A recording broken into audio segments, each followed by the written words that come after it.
Proyecto que otorga capacidad jurídica al no nacido. La controversia pudiese llegar a los tribunales. De hecho, hoy llega uno de los autores de este proyecto, el presidente del Senado, Tomás Rivera Schatz, para hablar de este y otros temas. Además, a ley de nada para que declaren epidemia por influenza, así como lo escuchan. Mucho cuidado, este fin de semana 2 menores lamentablemente perdieron la vida. Y Jorge Colbert Toro llega con lo que no te dicen, no te lo puedes perder. Comenzamos a jugar pelota dura.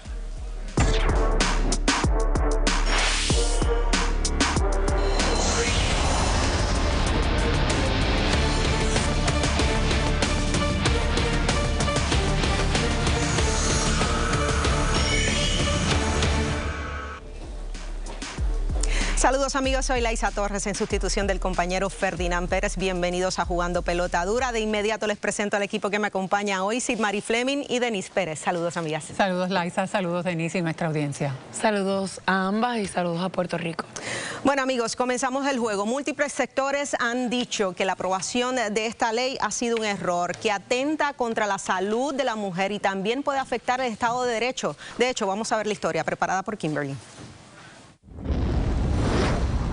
Una nueva legislación reconoce al no nacido como persona natural y aunque tiene opiniones encontradas, se convirtió en ley tras la firma de la gobernadora Jennifer González. El proyecto del Senado 504 es una legislación que enmienda el Código Civil para establecer que el ser humano en gestación es una persona natural desde cualquier etapa de gestación dentro del útero materno. Esta definición legal extiende derechos civiles al no nacido que antes no estaban explícitamente reconocidos en la ley. La medida de la autoría del presidente del Senado, Tomás Rivera Schatz, alegan busca fortalecer la protección legal de los embriones y fetos en consonancia con una visión conservadora de los valores familiares y de la vida. Pero más de 300 médicos y profesionales de la salud junto a organizaciones civiles se han expresado en contra, señalando que podría tener implicaciones graves para la práctica médica y la autonomía de las mujeres y personas gestantes, especialmente en situaciones de emergencia, como lo son los embarazos ectópicos, las hemorragias severas o las complicaciones placentarias. Además, indicaron que podría otorgar nuevas herramientas legales a agresores en casos de violencia doméstica. Mientras unos celebran este proyecto como una protección a la vida, otros advierten sobre sus posibles implicaciones médicas y legales. ¿Qué sucederá? Está por verse. De hecho, amigos, vamos a analizar este asunto con un panel bastante interesante. Con nosotros se encuentra el doctor Juan Salgado, ginecólogo obstetra. También, por otro lado, la licenciada María Juarbe, abogada de familia. Y padre Carlos, sacerdote y también abogado. Gracias a los tres por estar acá. Gracias. Bueno, desde la parte médica, ¿qué retos representa para ustedes la aprobación de esta ley? Bueno, en los retos que representa es, número uno, una paciente que tenga un embarazo ectópico, que es un bebé que está dentro de la trompa del útero. La causa número 1 de muerte en las primeras 12 semanas de embarazo es el embarazo ectópico. Así que si un ginecólogo se encuentra en la disyuntiva de que tengo que hacer una terminación aquí porque tengo que salvarle la vida al paciente, puede haber alguien que interprete la ley de otra forma y entonces ese médico lo acusen de que sacó un bebé dentro del útero porque estaba en las trompas del útero. Cargos. Eso es uno. Una paciente, por ejemplo, testigo de Jehová, que esté sangrando con un embarazo de 16 semanas, no acepta sangre, le diste todo lo que le podías dar y aún así sigue sangrando, tienes que hacerle una terminación de embarazo. Pues le haces la terminación de embarazo, ¿qué va a pasar con ese médico que terminó el embarazo porque la paciente se iba a morir porque no acepta sangre? Y ya le diste spam y le diste todas las cosas que podías darle. Así que hay un sinnúmero de cosas, ¿verdad?, que nos ponen a nosotros en el temor de qué va a pasar con la clase médica ahora que están haciendo obstetricia. ¿Algo positivo que le encuentre? Bueno, lo único positivo que vi en el proyecto fue que decía que la madre todavía seguía por encima de los derechos que tiene el bebé. Por lo menos esa parte de ahí, que te la puedo leer exactamente aquí un momentito, porque la tengo aquí marcada. Sí, la tenemos por ahí también. Los derechos que se reconocen al nasciturus no menoscaban la potestad de la mujer gestante a tomar decisiones sobre su embarazo conforme a la ley. Así que por lo menos, como yo lo interpreto, no soy abogado, que tenemos una licenciada aquí que nos puede hablar sobre eso, yo lo veo como que la madre todavía tiene el poder de decisión. Pero hay ciertas lagunas en eso. Juarbe, ¿coincide conmigo? Sí, buenas noches, felicidades a todos. Gracias. Estamos en Navidad, dicen por ahí. Yo concurro con el doctor. Esto es una legislación Como cuestión de umbral, no hay nada más bonito que el derecho a la vida. Claro. No lo hay. Y aquí se le está dando volumen a una voz que no se puede verbalizar, que son niños, son bebés. Eso es un milagro. En la vida es un milagro siempre. Yo me gusta el proyecto, me gusta la ley, perdón, firmada por la honorable gobernadora. Entiendo que cuando vaya desarrollándose, vamos a empezar a ver quizás algunas lagunas, algunos temores de los ginecólogos. Todos los partos se van a dar en centro médico porque hay una ley de tope de demandas contra el Estado. De impericia. ¿Cómo van a subir CIMET, las aseguradoras? ¿Cómo van a subir los planes médicos? ¿Cómo se nos van a ir los ginecólogos? O sea, va a haber dos o tres cositas que se tienen que ir atemperando por la virtud de las leyes. Es que son enmendables, conforme a qué, al mundo vivo, a lo que vamos viendo, que está incorrecto, que podemos mejorar, que tenemos que eliminar. O sea que definitivamente usted entiende que esa ley necesita enmienda. Yo no le he dicho eso. ¿No? Yo lo que no, le digo que según la vayamos, todas las leyes se crean con un fin específico. Y cuando se empiezan a implementar, vemos unos daños quizás colaterales, unos problemas que no teníamos quizás esa visibilidad porque no estaba vigente, y uno las enmienda. O sea, y yo estoy segura que el honorable Tomás Rivera Schatz, autor de la medida firmada por la señora gobernadora, estarán abiertos a que mejore de forma tal que todo pueda conjugarse en bienestar de la población y de los que no tienen voz, que son los bebés. Esa es mi opinión. Padre, ¿cómo usted lo ve? Concurro 100% con lo que dice la licenciada. Evidentemente, las preocupaciones del doctor.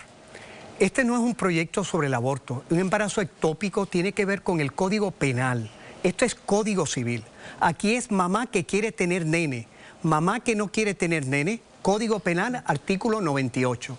Por lo tanto, dice expresamente, como lo leyó muy bien el doctor, que la decisión última sobre su embarazo no estriba en nadie, ningún tercero, ningún quinto, solo en la mujer. Un embarazo ectópico, cualquier situación, un cáncer, que la mamá quiera someterse a quimioterapia, mamá decide sobre su embarazo, lo dice expresamente la ley. Pero no habrá un proceso entre que mamá pueda decidir, ¿verdad?, crítico para tomar una acción que esta ley entorpezca. No, porque la ley lo único que dice decide mamá, no dice tiempo, lugar, modo, manera. Si el médico le dice, un ginecólogo como... Que tiene que actuar, que el doctor tiene que actuar rápido en ese momento. Después el doctor le dice, mira, tengo que actuar rápido. Mamá decide, por supuesto, pero tengo que abortar. Por supuesto, tiene que abortar. Y suponga que papá se opone. Se oponga. ¿Qué derecho tiene? Claro. Exacto. Y usted va a tener una erradicación de un injunction. Inmediatamente para que se detenga. ¿Qué hay que hacer? Y la mamá está en peligro. Y la mamá está en peligro. ¿Qué vamos a tirar? ¿Una peseta para arriba? ¿A quién salvamos? Y después bregamos en los tribunales. No puede ser. Pero aclaro que papá no puede decidir sobre mamá. El código no dice que papá tercero puede decidir. No, decide solo mamá. Pero doctor, tiene una parte que dice que el bebé puede ser representado por una tercera persona que no necesariamente... Vamos a suponer esto, una persona tuvo relaciones y no quería tener relaciones y salió embarazada y ella quiere terminar el embarazo. Y el papá del bebé decide que él no quiere terminar el embarazo y que él quiere representar a ese bebé que tiene los mismos derechos de un ser humano nacido. ¿Cómo se va a dilucidar eso? Así que yo concurro con la licenciada de que según vaya evolucionando tienen que venir cambios. Claro. Y nosotros, tanto ProGyn como el Colegio Médico está dispuesto a sentarse y a ayudar a mejorar esto. A mejorar la ley. Quiero aclarar una cosa. Mamá que quiere nene, mamá que quiere bebé, mamá que quiere bebé y tiene cáncer y tiene que acceder a unos servicios, a unos tratamientos de quimioterapia, radioterapia o lo que sea. ¿Quién decide sobre el bebé? Porque mamá quiere bebé. Fíjate que el doctor trae a colación un elemento que dice ese artículo, ¿verdad? Que es la representación legal o etcétera. Dice que es mamá, ¿verdad? Los padres representan, etcétera. Pero es que el código no se puede leer por pedazos. Si dice específicamente que mamá es la que decide, ese articulado tiene que ser entendido en el conjunto. ¿Y que tiene que decidir la mamá? Exacto. ¿Quiero quimioterapia? mamá decide que dio quimioterapia y el médico... O sáquenme el bebé. Bueno, porque mamá quiere bebé.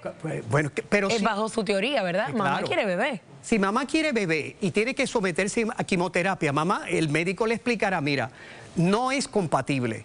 Te sometes a quimioterapia, nene muere. Pues mamá decide. Como hay mamás heroicamente, como Gianna Molla en Italia, que decidieron, no me voy a someter a la quimioterapia porque quiero salvar niños.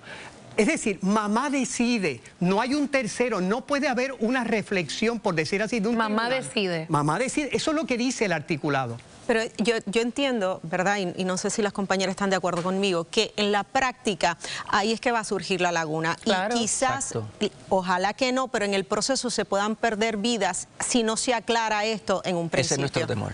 El problema es que siempre vas a ir contra reloj, y me perdona el doctor, vas a ir contra reloj. Hay decisiones que no admiten dilación. Claro. Hay decisiones, aquí va a entrar obviamente el Poder Judicial.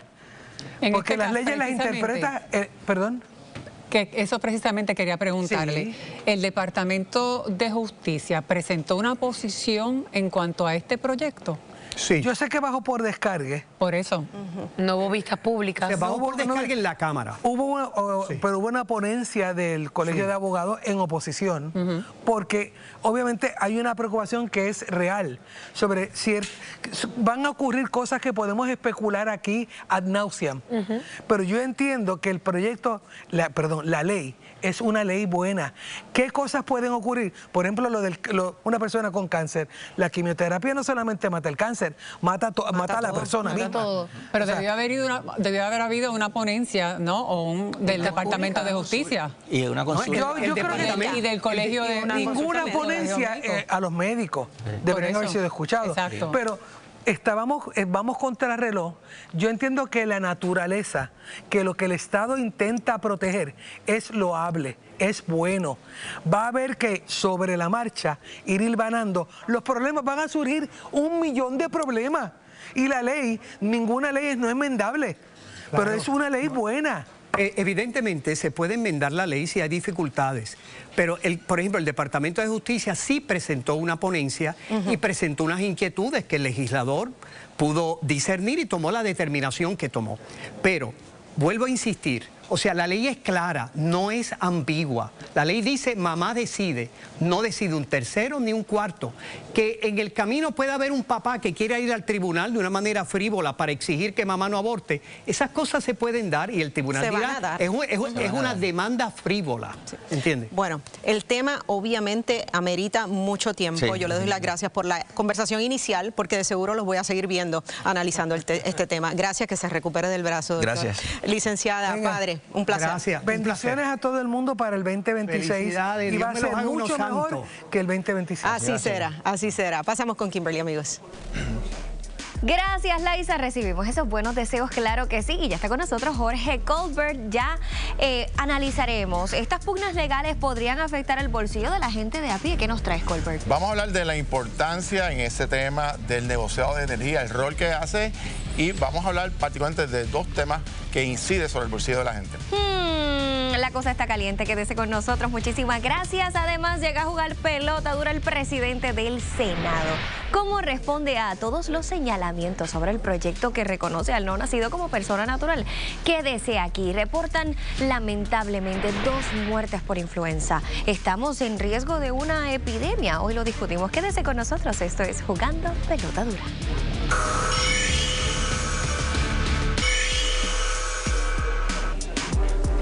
Amigos, hoy Jorge Colbert nos instruye lo que se discute en el negociado de energía y su importancia, porque lo que no te dicen, te lo dice Colbert.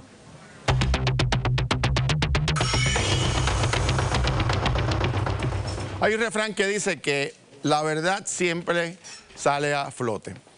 Y el negociado de energía es probablemente una de las instituciones más importantes en este momento histórico que vive Puerto Rico, que es la entidad, el ente independiente que desde el año 2014 pasa juicios sobre la política pública energética, sobre los aumentos de tarifa o reducciones de tarifa y sobre las acciones tanto del gobierno como de los operadores privado. Y hay dos temas que quiero compartir con ustedes que han ocurrido en las pasadas horas y que me parece que es bien importante que sepamos finalmente cuál es la realidad de lo que muchas veces se discutió en este programa. Primero, Negociado de Energía es un ente independiente creado en virtud de una ley que vela por la política pública y por supuesto y lo que es el interés público sobre el tema energético. Tiene unos comisionados que evalúan, es casi, yo diría, muy similar a lo que sería un tribunal, y regula tanto a los operadores privados como al propio gobierno. Antes del negociado de energía, básicamente el gobierno, la Autoridad de Energía Eléctrica, establecía las tarifas de la luz sin controles. ¿Se acuerdan? Aquellas cláusulas de ajuste por combustible que ponían incrementos y no daba sentido con la reducción del costo del petróleo, pues el negociado de energía es el freno, es ahora el instrumento que vela para que no se abuse del consumidor y también tanto del gobierno como de los operadores. Ahora bien, hace unas cuantas semanas hubo una discusión en Puerto Rico sobre el famoso pleito del Departamento de Asuntos del Consumidor que radicó contra Luma y que el Tribunal Supremo declaró inconstitucional la cláusula del contrato, la famosa cláusula del relevo de responsabilidad. ¿Se acuerdan? Y en esa disputa el tribunal decidió que eso era inconstitucional, pero no resolvió y dijo sobre el asunto de quién va a pagar esto. Esto es un asunto estrictamente del negociado de energía de esta institución. Es decir, ese es el foro donde se tenía que discutir los asuntos del impacto a la tarifa. Yo le dije a ustedes desde el día 1 que al final del camino todas estas controversias iban a terminar pagando del bolsillo de nosotros, de los consumidores. Y me dijeron que no, que eso no era verdad, que estábamos defendiendo a Luma. ¿Se acuerdan todo aquel rollo, verdad? Pues ¿saben qué pasó? Que el viernes pasado, en horas de la tarde, cuando todo el mundo se iba para su casa, no le dijeron a usted, pero aquí sí lo vamos a decir, yo les voy a entregar a ustedes a hacer público, primero para que ustedes entiendan esta controversia. Luma opera dos fondos. Aquí hay 120 millones, que es lo que es su ganancia, ¿verdad? Y esto que está aquí son 650 millones, que son los costos de gastos operacionales de la autoridad, que lo hace el Luma. Aquí se le dijo a ustedes que Luma, de este fondo, de su bolsillo, le iba a pagar a ustedes los enseres, ¿se acuerdan? Y yo le dije a ustedes que eso era falso, que al final del camino no era de aquí que lo iban a pagar, que era de aquí, de los gastos operacionales que se financia con la tarifa que usted paga. ¿Verdad que sí? Que esa fue la realidad. Y dijeron que no. Pues el viernes pasado, miren lo que yo tengo aquí. La posición que sometió la Autoridad de Energía Eléctrica, el gobierno de Puerto Rico, de este gobierno, bajo juramento, al negociado de energía, contestando la pregunta que exigió el negociado de cuál va a ser y quién se va a hacer responsable del pago de las reclamaciones de pleitos, de litigios y de enseres. ¿Y saben lo que dijo la Autoridad de Energía Eléctrica?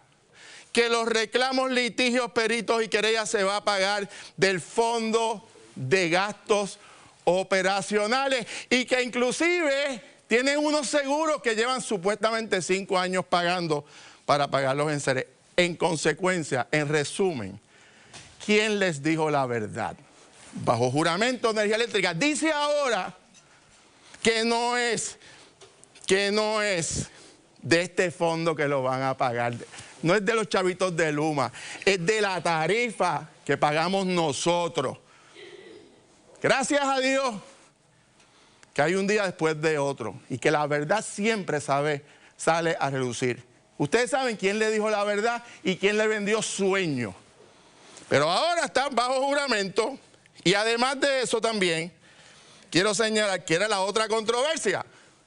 La resolución de este viernes del negociado de energía, en donde por orden del negociado, tanto New Fortress como la autoridad van a tener que bajar la luz por el próximo trimestre por $10 en promedio, precisamente por la pugna que hubo del gobierno con esta empresa privada. En resumen, usted puede decir lo que usted quiera en las gradas, o para las gradas, para ser simpático, pero cuando lo somete bajo juramento a la institución que se encarga de decirle la verdad y de ponerle frenos al gobierno y a los operadores, esta es la verdad. Estos son los documentos. Uno bajo juramento y el otro está firmado por todos los miembros del negociado de energía. Para hablar sobre esto, está conmigo Antonio Medina, exmiembro de la Junta de Supervisión Fiscal. ¿Todo bien? Buenas noches, Jorge. ¿Quién va a pagar finalmente los platos rotos? El consumidor, desgraciadamente. Entonces la pregunta es, todo este espectáculo, ahora yo entiendo por qué la gobernadora, por qué inclusive aún los presidentes de los cuerpos, que fueron amigos de la Corte en este pleito, pero han sido cuidadosos porque hay un procedimiento que tiene que adjudicarse más adelante cuando empiecen estos reclamos. Ahí hay un fondo de 650 millones. Ese fondo, si se va a utilizar para estos costos, se reduce para las mejoras a la infraestructura energética. Mira, como tenemos que ver esto, es si tú eres dueño de un restaurante o dueño de un hotel y contratas a alguien para que maneje ese hotel, los gastos operacionales, los costos, los mejores capitales las tiene que pagar el dueño. ¿Y de dónde sale la ganancia del dueño? Pues de las ventas de ese restaurante o de las ventas de ese hotel. De igual manera, Luma es un contratista de la Autoridad de Energía Eléctrica. El dueño es PREPA y de donde sale el dinero para ya sea arreglar los sistemas, para pagar proyectos capitales, para pagar seguros, que en este caso están hablando de que lo va a cubrir el seguro. Si empiezan a llover esas demandas sobre los enseres, pues obviamente los costos del seguro van a subir. ¿Y quién paga eso? Pues el consumidor a través de su tarifa. La pregunta que yo tengo ahora es, ahora Energía Eléctrica dice que hay un seguro que se está pagando hace 5 años. Pues entonces, ¿para qué había un relevo de responsabilidad? Bueno, si no ¿Se estaba pagando el seguro? Si no había reclamaciones, ese seguro debe haber sido bien barato. El problema es que ahora, cuando empiecen a llover las demandas, el seguro se va a disparar de igual manera que los seguros de todos nosotros aumentaron después del huracán. ¿Y de dónde se salen los fondos para pagar ese seguro? Nuevamente, de la tarifa de la Autoridad de Energía Eléctrica, que la cobra Luma, pero la paga el consumidor. Exactamente. Y entonces, lo que queremos, o sea, que estemos claros aquí, y Luma, cuando haya cometido negligencias crasas por su dejadez, pues por supuesto que tendrá que responder, ¿verdad? Pero aquí se le hizo creer a la gente que usted podía coger una facturita de un plasma, de un microondas y de una nevera y llevárselo a Luma para que se lo pagara de su dinero. Y eso, claro, siempre le dijimos aquí que eso no era verdad. Negligencia es una cosa, pero la mitad de las veces o más que se va la luz no es culpa de Luma, puede ser Genera. Exacto. O puede ser que se metió por lo de yerbar y que no se metió un palo o una iguana en una línea y de repente se cayó la línea. Por lo tanto, no puedes culpar a Luma porque no es culpa de ellos, no es negligencia. Por último, la importancia del negociado de energía en todo este proceso energético. Sumamente importante. El negociado provee independencia. Si se acuerdan antes, nosotros teníamos un sistema donde vamos a decir que querían darle bonos a los empleados de la Autoridad de Energía Eléctrica. Pues venían y subían la tarifa. O bajaba el petróleo y PREPA decidía que quería quedarse con el dinero y no pasarlo. Hoy en día tenemos un ente independiente, que ya sea Genera, Luma, Autoridad de Energía Eléctrica, cualquier otro jugador del sistema quiere aumentar el precio o quiere no bajar el precio cuando hay que bajarlo, ese jugador independiente hace el análisis y determina el precio real de la luz para el consumidor. Gracias por haber estado con nosotros. Buenas noches. Pasamos con Laisa. Gracias, Jorge. Bueno, amigos, luego de la pausa llega el presidente del Senado, Tomás Rivera Schatz, a hablar de varios temas calientes, entre ellos la pugna por el proyecto convertido en ley por la gobernadora que reconoce como persona jurídica al no nacido. Antes pasamos con Kimberly. Laisa, ya él está aquí en los estudios, el presidente del Senado, gracias por acompañarnos. La pregunta directa es, hay una guerra abierta en el Partido Nuevo Progresista, usted tiene que ver lo que él nos tiene que responder, así que quédese con nosotros. Además, menores lamentablemente pierden la vida por influenza. Estaremos al borde de una epidemia, lo analizamos, y gobierno insiste en anular contrato con Luma. ¿Cuál realmente es la mejor opción para el país? Lo discutimos. A las 7 de la noche arrancamos a jugar pelota dura y es que nos visita el presidente del Senado, Tomás Rivera Schatz. Saludos, presidente, gracias por estar acá. Bueno, gracias a ti, Laisa. Buenas noches para ti, para Sid, para Denny, para todo el pueblo de Puerto Rico. Le agradezco la oportunidad. Bueno, presidente, comenzamos con el tema, obviamente, que iniciamos el programa y es la aprobación convertida ya en ley del proyecto de su autoría que reconoce, ¿verdad?, como persona jurídica al no nacido. Correcto. Varios sectores, ¿verdad?, puntos encontrados, se enmiendan 3 artículos del Código Civil. ¿Por qué había una necesidad para la creación de este proyecto? Claro, para los que creemos en la vida sí. Y no son varios sectores, son los mismos grupos minoritarios de siempre. O sea, eso de que son varios, que son el pueblo, son los mismos grupos reducidos de siempre, que siempre han estado en contra de eso, lo cual hay que respetarlo, ¿verdad? tienen una opinión y hay que respetarle su opinión.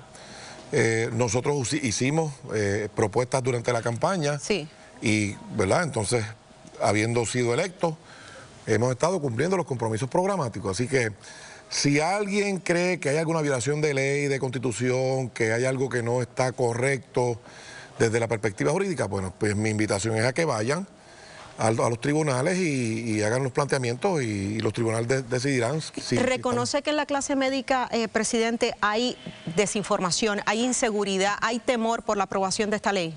No, reconozco que en la clase médica lo que hay es un revolú, ¿verdad? Tienen una pelea con eso del colegio, no se ponen de acuerdo con nada, tienen problemas con los planes médicos, o sea, yo creo que ellos lo que tienen es un revolú. Esta parte, y para aclarar, ¿verdad?, que se discutió, cuando dice la ley, los derechos o el proyecto, los derechos que se reconocen al nacituros no menoscaban la potestad de la mujer gestante a tomar decisiones sobre su embarazo conforme a la ley. Bueno, entonces, ¿qué viene a atender el proyecto? Si bueno, como quiera, al final del cabo soy yo. Lo que pasa es que eso deja claro que los argumentos que han estado planteando, específicamente los proabortistas, son incorrectos. Pero esto no es una ley antiaborto. La ley es clara, usted acaba de leerlo, el pueblo de Puerto Rico lo acaba de entender. Quizás algunos miembros de la clase médica pues tengan algunos reparos, pero no se trata de eso. Se convirtió en ley, si alguien tiene algún reparo, pues va al tribunal y lo plantea y el tribunal decide. 300 médicos. Como ocurrió con Roe vs. Wade cuando lo aprobaron y como ocurrió con Roe vs. Wade cuando lo derogaron. El hecho de que 300 médicos hayan firmado una carta para solicitarle a la gobernadora mayor tiempo de discusión, la no aprobación. ¿Cuántos médicos hay en Puerto Rico? No sé, miles, ¿verdad? No sé número. No, pues pero 300 puede ser considerable. Pues hay 300 que se oponen y el resto tal vez lo favorecen. ¿Consciente de que esto puede llegar a los tribunales? Pues es que yo los estoy invitando a que lo hagan. A que lo hagan. Que vayan a los tribunales y que si tienen un planteamiento jurídico que genuinamente lo planteen y lo discutan. Y si tienen razón, pues se examina. Esto fue un proyecto controversial. ¿Por qué bajarlo por descargue o...? No, es que no bajó por descargue, eso no es correcto. Este proyecto tuvo su informe, este proyecto se atendió como se atienden todas las demás medidas. Pero no hubo vista pública. Lo que ocurre es que el tema de las vistas públicas, pues para alguna gente es la necesidad de un foro para escucharse ellos mismos. Cuando hay una presentación de ponencias, de ideas, de propuestas, de sugerencias de enmiendas, de oposición o de favorecer un proyecto, es igual que una vista pública. Hay gente que quiere una vista pública escucharse, ¿verdad? Pero ciertamente sí hubo participación y sí hubo ponencias sobre el proyecto. Presidente, yo entiendo el punto suyo de los médicos, ¿verdad? Cada vez hay menos obstetras, sin embargo, porque la clase médica puede ser bastante más grande, pero los obstetras tienen... Los obstetras, que son los que traen el niño al mundo, que traen... esa gente tiene un poco más de temor porque se sienten un poco desprovistos. ¿Así? Sí, lo han dicho en múltiples entrevistas. Pues si ellos tienen alguna sugerencia, en vez de firmar todavía tienen tiempo de plantearlo. Okay, exacto. Que hagan una propuesta. Pero esto responde más a su agenda, y usted ha sido muy claro en esto, que usted tiene una agenda conservadora y que barrimos. No, yo no.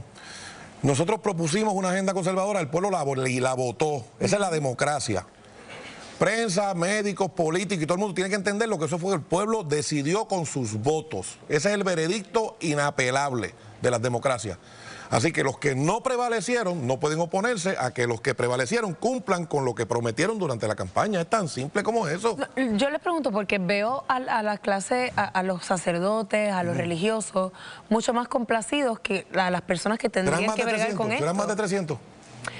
Puede ser mucho más. Ah, bueno, porque es que cuando son médicos hablamos de 300. Sí, pero el sacerdote, lo que pasa, presidente, es que el sacerdote no tiene ninguna responsabilidad legal sobre una vida. El médico sí, bueno, y por eso le pregunto. Todo el mundo tiene responsabilidad legal por lo que hace. Sobre una vida, todo el mundo tiene responsabilidad legal sobre lo que hace. Si actúa de manera incorrecta, responde. Así que, de nuevo, ya es ley, a los que se opongan tienen el perfectísimo derecho de ir al tribunal. Yo los invito, por favor, vayan lo antes posible. Tan sencillo como eso. Bueno, y sabemos y reconocemos que hay una crisis de médicos en el país. Hay una crisis de médicos que no tiene nada que ver con eso, así que no asocien el 504 con la crisis médica. La crisis médica es por las aseguradoras. que fomentan la mala práctica de la medicina. Es por eso la crisis médica. No tiene nada que ver con el 504, por si acaso alguien lo quiere asociar. Vamos a cambiar un poco de tema y temas más recientes. La gobernadora hizo unos nombramientos recientes y usted fue muy vocal que si volvían a pasar por su sedazo no los iba a aprobar. Y hablamos de Janet Parra y también voy a mencionar a Verónica Ferraioli. Ahora, ¿cómo se siente usted, presidente del Senado, de que estas personas finalmente, como quiera, estén en el gabinete de la gobernadora? Bueno, no están en el gabinete, Laisa. Pues están trabajando en Fortaleza, en el cuerpo asesor, en el cuerpo asesor. Yo me siento de lo más bien. Porque o sea, como quiera están allí. Si ella está contenta con su equipo, pues yo me alegro muchísimo. Ese es el equipo de ella. Lo que pasa es que el punto y la pregunta yo creo que viene por la expresión de la gobernadora bastante directamente hacia ustedes. Esto no requiere confirmación. Pero es que yo como quien dice, no dependo de Tomás Rivera Schatz para que ella no dijo eso. Ella dijo que no requería confirmación, lo cual es correcto. La gobernadora tiene razón. Si lo hubiese requerido, la hubiésemos rechazado. Claro, pero lo comenta. Lo comenta en directa alusión a usted y para resaltar una molestia. No me molesta, pero ni así, ni un poquito. Ok. No me molesta. Eso es lo que quería saber. Que lo diga mañana si quiere de nuevo. Lo vimos este fin de semana con el senador Juan Oscar Morales. También lo he escuchado hablar al respecto. Lo cierto es que uno lo ve desde acá, desde afuera, y uno dice, caramba, pasa esto con el senador y la gobernadora, unos ataques de parte y parte bastante contundentes, y luego el fin de semana se va a compartir con usted en unas trullas. ¿Quién? ¿Pedro Pierluisi? No, los dos. Juan Oscar, Pedro Pierluisi también, y Miguel Romero estuvo por ahí también. O sea que... No, conmigo Miguel Romero todavía no, pero con mucho gusto. Pero a lo mejor estará por ahí. Voy a hacer una fiesta en casa, invitar a Miguel Romero, a Pedro Pierluisi, a Jennifer, voy a invitar a todos. Y a Domenech también. No, a Domenech no. Solo mis amigos. Pues ya que menciona eso, ¿usted está a favor de una comisión total para Francisco Domenech, como menciona Juan Oscar? Mira, déjame decirte lo siguiente, te voy a contestar la pregunta así, con mucho gusto. Yo noto a la prensa, a este programa, con un énfasis tan grande en el PNP. Entonces tenemos 5 alcaldes populares en el oeste. Pero es que ustedes barrieron. Acusándose de pillo mutuamente, diciendo que van a perder el Partido Popular y no preguntan, ni los cuestionan, ni los traen aquí. Perfecto, no hay ningún problema. 5 alcaldes, votaron el alcalde de Aguadilla del consorcio, se están acusando de pillo de parte y parte, de actos de corrupción. El FBI, que siempre está humeando, no ha dicho ni pío. El Departamento de Justicia no ha dicho ni pío. Pablo José está comiendo revoltillo con morcilla y no hacen absolutamente nada. Entonces, si Pedro Pierluisi va a una trulla donde yo estoy, pues alguien se ofende. Miren, la primera que invitó a Pierluisi a participar en la actividad del partido fue Jennifer, en la convención. Pero yo no le pregunté de la trulla. Yo lo que le pregunté fue de la comisión total. ¿Cuántas veces que lo digo? Lo de la comisión total. Lo de la comisión total, con mucho gusto. La comisión total tiene el propósito de traer un funcionario para que le explique al pueblo de Puerto Rico algunas circunstancias que amerita una explicación. Lo hicimos con el secretario de Recursos Naturales con la orden de la Palguera, lo hicimos con Verónica Ferraioli con su nombramiento. No es algo personal contra ese funcionario, es sencillamente que rinda, ¿verdad?, cuentas, que dé unas explicaciones sobre algo que el pueblo debería saber y que se le da la oportunidad para que por su propia voz la aclare. Eso es todo. Presidente, ¿hay alguien más a su fiesta, además de Domenech, que no invitaría? Un montón de PNP. Un montón de PNP que no. Hay un montón de PNP que no invitaría. No, invitaría un montón de gente, ¿verdad? Todos los que puedan ir. Yo los invitaría con muchísimo gusto porque estamos en Navidad. Menos a Domenech. Ya, no lo invitaría. Usted lo sabe. Y él también lo sabe. Él lo sabe. Seguro. Yo tengo unas grandes amistades en todos los partidos políticos, pero de nuevo, se fija en Puerto Rico. La prensa encima del PNP. Lo que pasa es que, presidente... Y hay 5 alcaldes diciéndose pillo de parte y parte. Presidente, pero déjeme no contestarle, pero aclararle esto. Usted es la persona que llega aquí y siempre dice barrimos. Y como son tan mayoría... Pues la mayor parte de las preguntas son a ustedes. Están con porque ustedes son gobierno, porque barrieron. Yo te contesto con todo respeto. La prensa tiene que fiscalizar a todos por igual. Y se hace, claro. se hace. Fueron electos los alcaldes, esos 5 alcaldes, barrieron en sus pueblos esos alcaldes. No, pero ustedes barrieron más, según pero ellos barrieron también y ustedes aquí no hay van a ver que no hay preguntas aquí. Hay preguntas.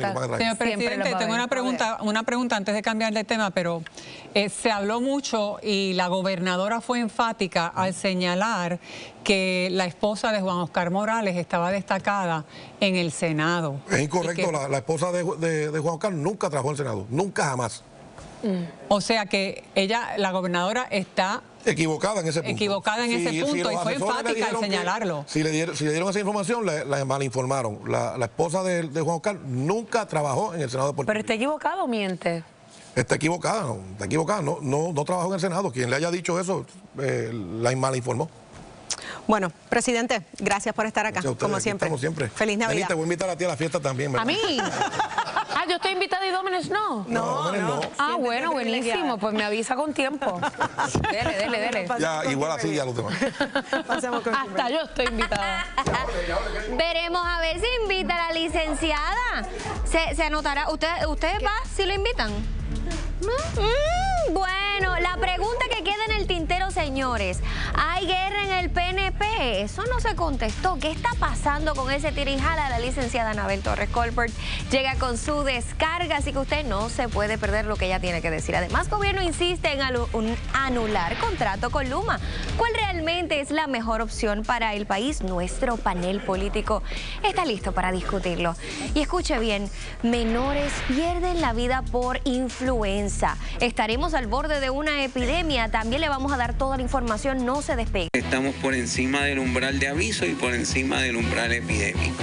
Si no tomamos las medidas pertinentes, en algún momento a principios del año, si esto sigue subiendo, se va a tener que declarar una epidemia.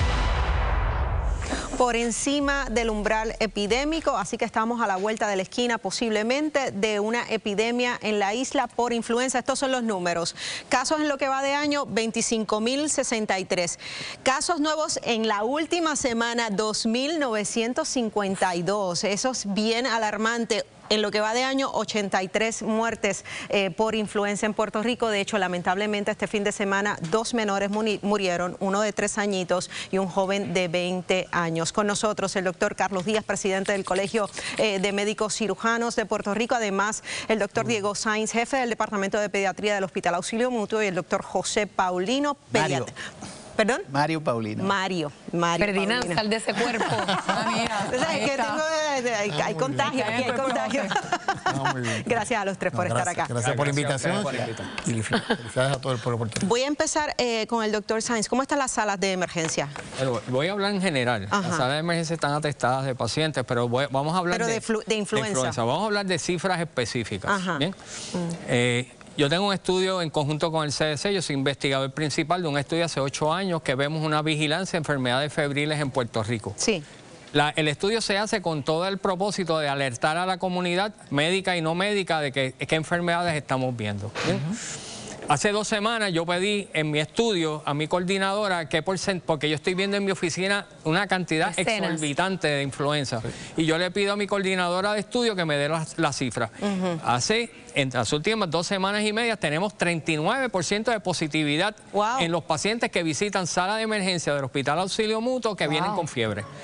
Ya desde ahí, o sea, y aquí, señores, no estamos contando los pacientes que se están haciendo pruebas caseras que dan positivo y que no van el Departamento de Salud no las puede cuantificar. Como el COVID. Tenemos un problema serio como en España, como en Inglaterra, como en Estados Unidos. Para ustedes ya hay epidemia. Sí, yo entiendo al secretario que diga que no tenemos los números, yo lo puedo entender, pero no estamos añadiendo estos pacientes que están haciéndose las pruebas caseras, que cuando tú los sumes, vamos a estar en... Coincide, doctor. Coincido dramáticamente 100% con el doctor. Eso estamos viendo a diario en la sala de emergencia, estoy viendo en las oficinas, gente adulta de más de 65 años que son los peores, los que pueden estar más susceptibles a eso, los inmunosuprimidos y los menores de edad. Fíjate que están ocurriendo muertes en 2 menores. Para nosotros es bien importante la parte preventiva, más que todo porque el virus está ahí, el virus va a estar ahí. Y la influenza está en todos lados. No, todos lados. Digo, esta voz es de moza, no es de influenza, por si acaso. Esperamos. No, pero es importante. Pero quería preguntarle sobre los casos pediátricos. Sí, en pediatría han habido 3, en sentido general, 3 fallecimientos, pero la cantidad de pacientes que están llegando positivos, ¿por qué? Porque ha habido una baja sustantiva de la gente que se vacuna. Incluyendo los menores. Incluyendo los menores. ¿Por qué? Porque acuérdense que los niños los llevan los padres. Si los padres no... El Departamento de Salud ha mantenido una campaña constante con respecto a la vacunación. Pero por otro lado tenemos los influencers, la gente que ve, los que se gradúan de médicos en Facebook, en Instagram y en todo eso. En ChatGPT. Y tienen mucho más de alcance en ese sentido. Pero tenemos que seguir insistiendo, tenemos que seguir educando. Yo entiendo que cuando lleguen los números reales, los números formales del Departamento de Salud, lo más probable es que el doctor Ramos pues vaya a declarar eso, pero sumándole la parte que no están en sus registros, que no se han podido registrar por la prueba que se hacen en la casa, más las otras personas que no van a la sala de emergencia, verdaderamente estamos ante un caso, una situación que puede llegar a ser crítica. ¿Y qué va a resolver, discúlpeme, pero qué es lo que va a resolver el que yo declare una emergencia? Más allá de eso, ¿qué otra cosa yo tengo que hacer? Porque si no te estás vacunando, los números van a seguir. No se están vacunando. ¿Puedo hacer un comentario sobre eso? Sí. Por favor. Yo vacuno en mi oficina. Desde agosto yo vacuno contra influenza todos los años. Desde agosto empiezo a vacunar. Este año, hasta hoy, había sido el año que menos niños, yo soy pediatra, menos niños han venido a vacunarse en mi oficina que llaman para hacer cita para vacunarse. Hasta hoy. Sí. La campaña funciona. Si empezamos a decir a la gente que se tienen que vacunar porque tenemos un problema. Hoy yo pruebo, yo pruebo en mi oficina que yo he vacunado más de influenza que probablemente en las últimas 3 o 4 semanas. Hay que dejar de saber que hay que vacunarse. Claro. Y una parte importante, Denise, una parte importante es que realmente, como dice el doctor Sainz, yo soy pediatra, pero soy salubrista y con el Departamento de Salud, con el municipio de San Juan, pues hacemos campaña de vacunación para migrantes en la Placita Barceló, en diferentes sitios. Y es cierto, ha habido una baja en la cantidad de personas que piden la vacuna de influenza. ¿Y ustedes no creen que quizás la razón por la cual la gente está acudiendo menos a la vacunación es porque se cansaron de vacunarse por el COVID? No, también no. La política que permea, yo tengo mucha, y se lo digo por experiencia de los Estados Unidos, el miedo a la vacuna. Si no tenemos el ejemplo, no se educa, no hay los fondos federales para eso, para ayudar a educar a las personas. Y hay un ejemplo que el secretario de allá afuera no está en pro de vacuna, la gente pierde la razón, pierde el conocimiento y mucha confusión. Otro lado, mira, acabo de salir de mi casa, me llama mi técnica de mi oficina que me dice que su sobrina murió ayer. Ay, Dios mío. Ayer de 20 años, ayer.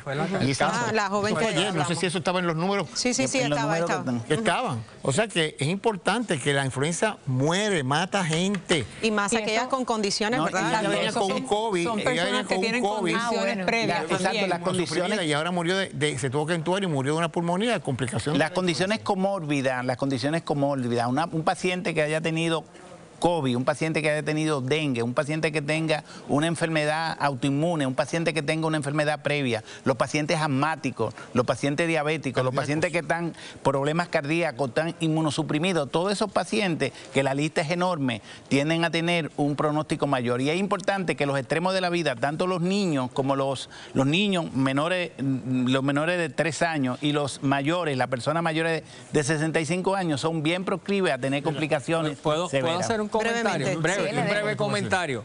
Se ha corrido viene de Europa y llegó a Estados Unidos y aquí el famoso superflu. Yo quiero aclarar el punto. Esta influenza que estamos viendo, que se le está llamando superflu, es simplemente una de las serotipos de influenza que típicamente vemos, bien, que ha habido una variación, una variabilidad. Una variable. ¿Qué pasa? Que la vacuna que tenemos actualmente no protege contra esa variable, pero sí se ha demostrado, y ya el CDC lo dijo, y ya se demostró que aquellos que se vacunen van a tener una final mucho mejor, más controlables. Va a ser menos intenso la enfermedad que si no se vacunan. Es hora de vacunarse. Por último, que activen las oficinas médicas, los hospitales se activen y recurrir a la mascarilla. Nuevamente es el momento importante, no esperar que ya estemos en el pico. Están los datos, dice el doctor, activen las mascarillas. Ya tiene pacientes, yo veo pacientes cardíacos, tienen que tener mascarilla en la oficina. Y activar el protocolo. Y es bien importante. Bueno, doctores, se nos acaba el tiempo, acabó el tiempo, ya me tienen aquí que, dígame, bien rapidito, por favor. Es importante que la gente retome la vacunación como la única forma de prevención. Fuera de la vacunación no hay nada. Hay que vacunarse, vacunen a nuestros adultos mayores y a nuestros niños todos. Y la mascarilla. Y la mascarilla. Gracias a los tres. Gracias a los tres por estar acá. Pasamos con Kimberly. Bueno, y usted votó la encuesta, claro, te vacunaste contra la influenza, un 54% votó que no. Como yo siempre digo, no hay que preocuparse, hay que ocuparse. Gracias a todos por participar y vamos a cambiar de tema al volver de la pausa. Gobierno insiste en anular contrato con Luma. ¿Cuál es realmente la mejor opción para el futuro de nuestro país? Nuestro panel político, los portavoces del Senado ya están listos para analizarlo, así que gracias. Bueno, amigos, si entramos en el juego con nuestro panel político compuesto por el vicepresidente del Senado, Carmelo Ríos, también está la senadora María de Lourdes Santiago, portavoz del PIB, y el senador Luis Javier Hernández, portavoz del Partido Popular. Gracias a los tres por estar acá como siempre y feliz Navidad. De Navidad, bendición a don Carmelo y doña Lidia, como siempre. Claro que sí. Muy buenas noches a todos y todas y felicidades. Feliz Navidad a todos. Hoy me acompaña mi escolta Victoria Sofía, que está por ahí. Ave María. Bueno, su hija. Su hija. El viernes pasado pues se celebró y Fortaleza celebró una decisión del Tribunal Federal relacionado a la disputa, ¿verdad?, con Luma. El gobierno insiste en la cancelación del contrato de Luma. En estos momentos que se discuten todos estos recursos legales en el tribunal, ¿ustedes ven más cerca, más lejos esa posibilidad? ¿Estamos en el camino correcto? ¿Cómo lo ve, Carmelo? Bueno, ciertamente 2-0 a favor del gobierno. 2-0. Sí, Luma 0, gobierno 2.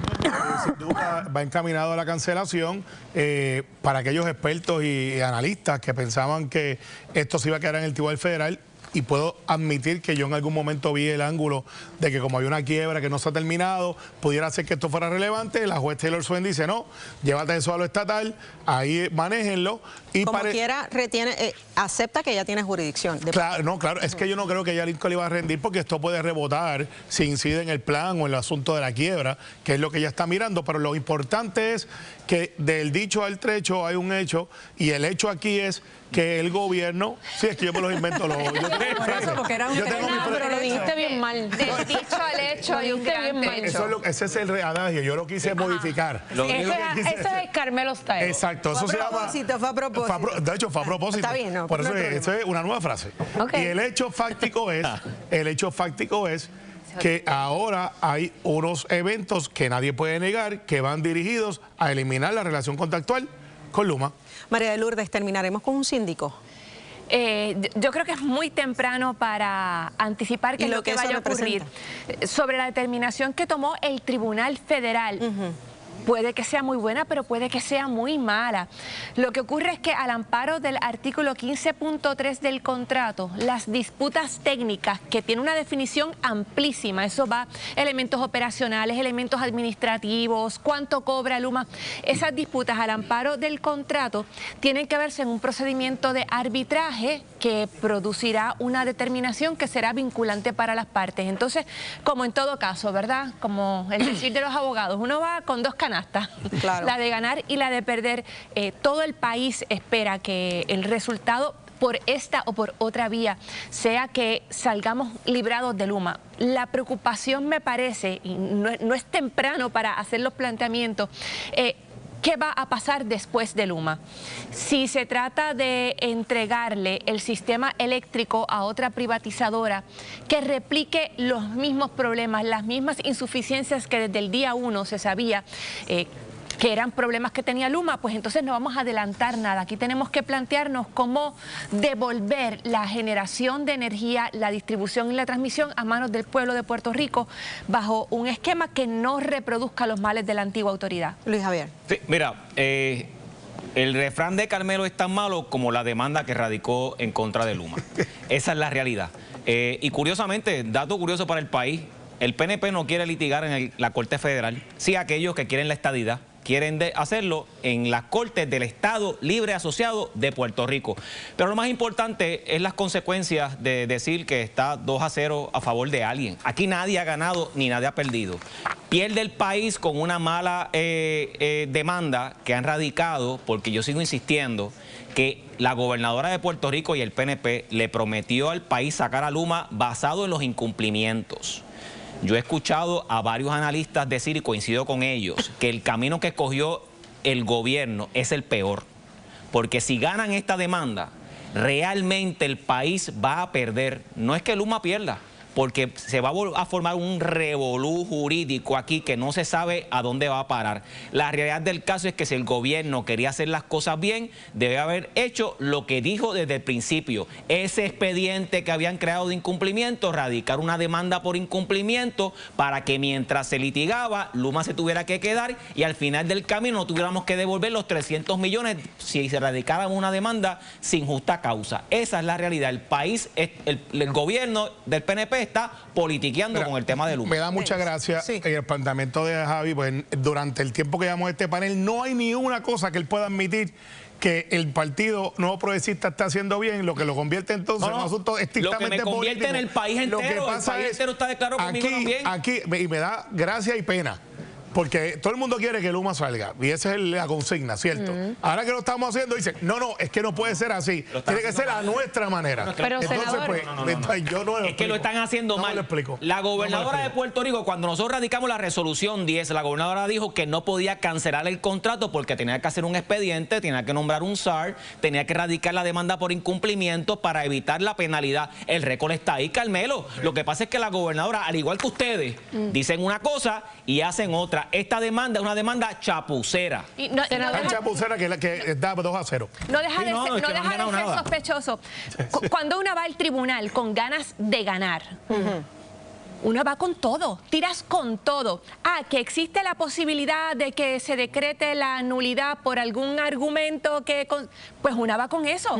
Pero también tendrías que ir con el incumplimiento. Claro. Mi impresión es que el gobierno tendría que admitir que todo el proceso de fiscalización al que venía obligado para documentar el incumplimiento no se ha realizado de una manera realmente pero rigurosa. miren las consecuencias y entonces, por no ponerse en evidencia su propia incompetencia, dice, pues vamos a ver cómo nos manejamos solo con la Hay un senador Hernández. Habiendo hablado de Luma, hablemos del PPD. Hay un revolú, es verdad, hay un revolú en el oeste. ¿Qué hace? Pablo José Hernández realmente estaba chinchorreando con estos alcaldes específicos, porque son los de la controversia, o estaba tratando de buscar la paz en el PPD, en el oeste. No se ría, dígame. No, bueno, es que se está riendo porque no se le esperaba. No, porque lo que pasa es que brincamos de Luma a Pablo José y qué bueno. Claro, porque tengo que esperar. Hay que variar. ¿Usted es el portavoz del PPD? Claro, la realidad del caso es que el presidente del partido y comisionado residente se reunió con todos los alcaldes el fin de semana. Yo asumo, ¿verdad?, que discutió con ellos y les habló. ¿Con todos? Con todos. ¿O con esos específicos? No, con todos los alcaldes que están en la controversia del consorcio. Por eso, consorcio. O sea, hay una preocupación institucional sobre la situación que hay en el oeste. Nuestro llamado, los populares, y yo lo dije desde el inicio cuando yo asumí la portavocía del Senado, los populares están cansados y el país, que hayan guerras internas entre unos y otros. Bueno, el PNP lleva todo el año en peleas internas, pero nosotros el Partido Popular Democrático tenemos que procurar hacer la diferencia, no parecernos al PNP. Bueno, y el oeste es bien importante para el PPD. Claro, y esos alcaldes también. Mi llamado a los compañeros, a todos los estimo, es que no lleguen a lo personal ni busquen la forma de armonizar y resolver las controversias. Pero eso es un asunto muy al interior del PPD. ¿Lo resolverán o no lo resolverán? A mí lo que me parecería importante es que con las cosas que están pasando en este país, el comisionado residente se expresara de lo que es realmente controversial. ¿Qué piensa el comisionado residente de que se restrinjan los derechos de las mujeres en Puerto Rico de tomar decisiones sobre su vida, sobre su cuerpo? ¿Cuál es su propuesta específica para la transición después de Luma? En el tema de la remilitarización de Puerto Rico, lo único que dijo era que iba a pedir explicaciones para ver si se enteraba de lo que estaba pasando en Vieques. ¿Cómo que explicaciones? En la situación en la que está Puerto Rico, tiene que haber un liderato que sea capaz de actuar de manera confrontacional, directa, no simplemente plantearse las teorías. Y me parece que Pablo José Hernández es sencillamente incapaz de asumir esa firmeza en sus declaraciones y en sus actuaciones. Y mientras tanto, pues Mira, yo creo que yo estoy de acuerdo con Javi, que el Partido Popular está muy cansado. Están tan cansados que creen que pueden resolver esto con unos selfies en las redes sociales. Aquí, literalmente lo que hay es un grupo de alcaldes reclamando que hay uno de los suyos, que después hizo un video, que plantea malversación y mala administración. Yo quiero hacerle un emplazamiento legítimo. Yo creo que esto es un asunto que el Departamento de Justicia tiene que mirarlo de más cerca. Esto no es un chisme entre populares. Aquí se está hablando de manejo de fondos. Aquí se está hablando de personas que alegadamente tienen otros intereses y que están ahora echándose la culpa uno al otro. Y el Partido Popular, que está cansado, como dice Javi, y su candidato, que obviamente es Pablo José, no puede despacharlo con un selfie chinchorreando. Y yo estoy de acuerdo con María de Lourdes. La prueba de carácter, cuando usted aspira a manejar, ya sea una posición, un negocio, en este caso que él aspira a la gobernación por el Partido Popular, la gente tiene derecho a decir qué piensa él sobre estos asuntos, qué posición toma, que no sea que él come morcilla con revoltillo por la mañana, Esa es la última noticia que él dijo, que él, ¿sabe?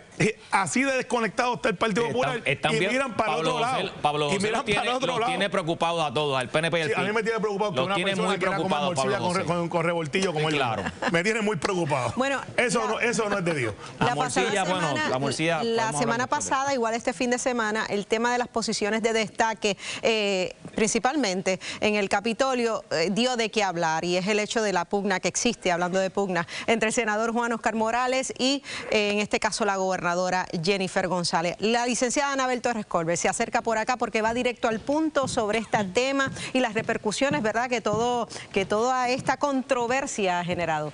Saludos, licenciada. Saludos aquí. Me metiste aquí en el revolú. En el revolú de acá. En el revoltillo. En el revoltillo con morcilla. Según el comisionado, con morcilla con air fryer. Yo lo he pensado, pero eso está fuerte. No, eso está demasiado fuerte. Mira, la realidad es que ciertamente aquí lo que pueda pasar en todos los partidos políticos puede ser relevante, pero la realidad es que el PNP es el que está en el poder, con mayoría tanto en el Ejecutivo como en la Asamblea Legislativa.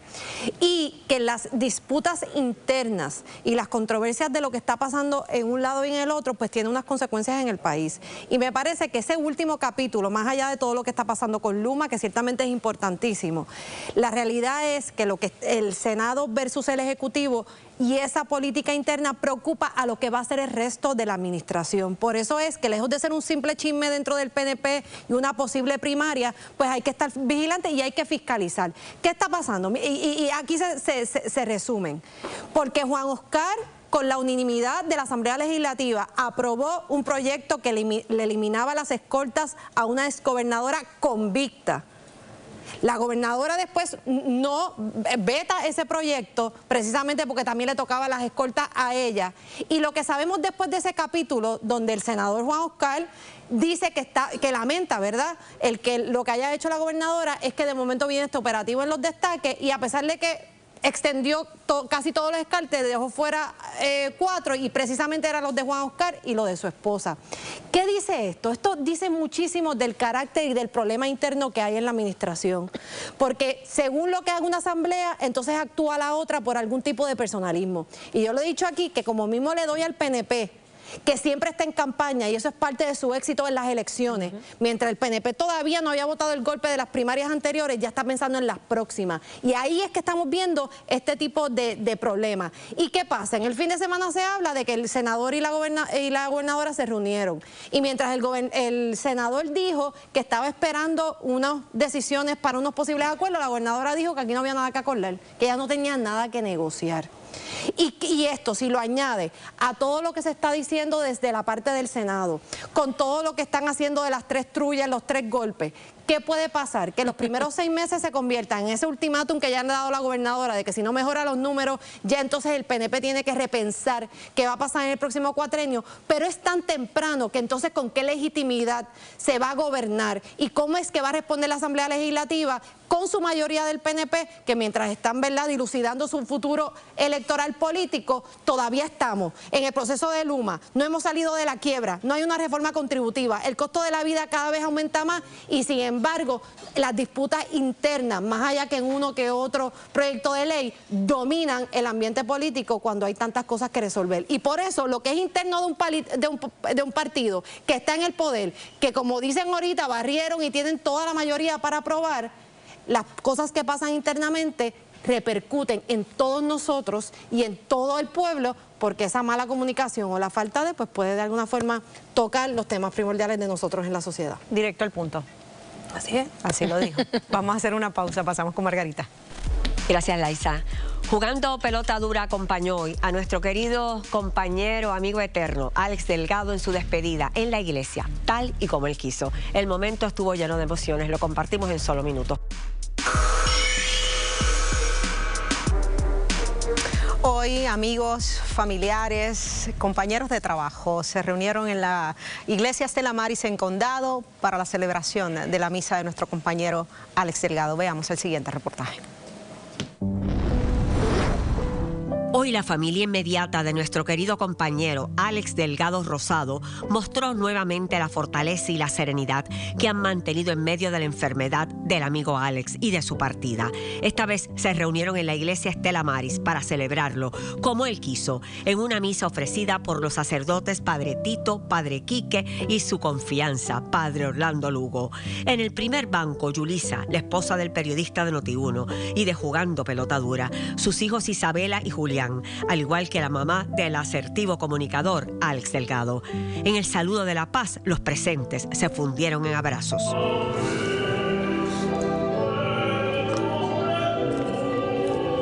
¿Qué dice Jesús? ¿Qué es lo que yo veía que Jesús le decía a Alex? Vengan a mí todos los que están cansados y agobiados y yo los aliviaré. Bajo una música tenue de violines, también se dieron cita compañeros periodistas de Jugando Pelota Dura, así como el senador Carmelo Ríos, el comisionado residente Pablo José Hernández y el exgobernador Alejandro García Padilla. Alex, dicen, vivió 49 años. Vivió como 300 años. Preocupa la muerte porque perdemos mucho el tiempo. Alex no lo perdía. Hoy, con el corazón roto, les tengo que decir que me tuve que planchar mi camisa. Pareciera un chiste y en confianza se pueden reír, no hay problema. Pero siempre que nos teníamos que vestir formal, yo le pedía a papi. Y él con gusto lo hacía. No hay suficientes palabras para expresar lo mucho que mi papá significa para mí.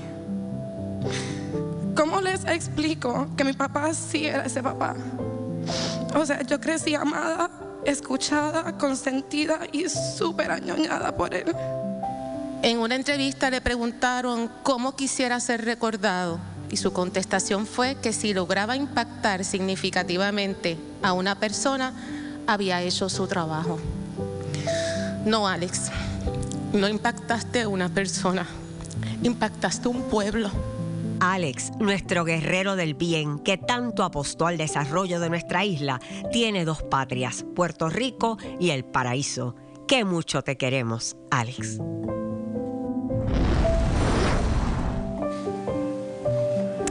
Una misa sumamente emotiva, muy bonita, musicalmente excelente, lo que se dijo allí, la familia, escuchar a los hijos, ¿verdad? El mensaje de los padres también, además de Padre Quique, Padre Orlando, fue muy emotivo y de seguro, pues, nos llegó al corazón. Denise.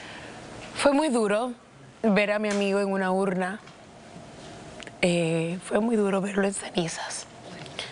Pero a la misma vez, al lado de esa urna, había una foto hermosa. Sí. Una foto de Alex con la sonrisa que le caracteriza.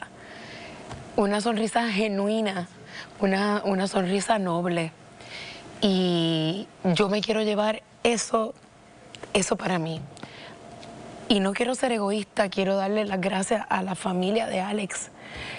Y felicitarlos porque son una familia, Dios mío, Julián, Yulisa, Isabela, o sea, son una familia maravillosa. Y doña Eva que nos los prestó y que de hecho le voy a guardar la invitación que me hizo a comer arroz con salchicha y habichuelas marca diablo, como dice ella. Gracias, Alex, por todo lo que hiciste por Puerto Rico. Gracias por tu amistad, gracias por tu hermandad y gracias por enseñarme tantas cosas. Y su sonrisa Descansa en siempre paz. quedará con nosotros. Esa sonrisa jamás. Jamás. Y lo voy a extrañar. Así lo vamos a recordar, sonriente.